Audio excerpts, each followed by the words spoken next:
كم في هذه الحالة. بالله نشوفوا التحكيم. مع بعض الحكم بيحتسب ركلة حرة ضد الفريق المغربي وينذر اللاعب المغربي. ما هو الخطأ الذي ارتكبه اللاعب المغربي؟ قدمه على الأرض. يا اسمع. قدمه على الأرض. نكمل. قدمه على الأرض. من الذي ذهب إليه؟ المدافع.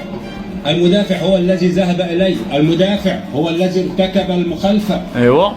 إذا هذه مخالفة على مدافع داخل منطقة. إذا ضربة جزاء لم تحتسب ركلة جزاء بهذا الوضوح. السلام عليكم. لم تحتسب ركلة جزاء. أعلى من الساق من الذي ارتكب المخالفة بوضوح.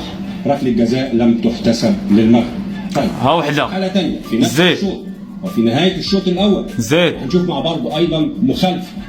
شوف مع بعض هذيك ديال الأملاح. هي حتى هي للاعبين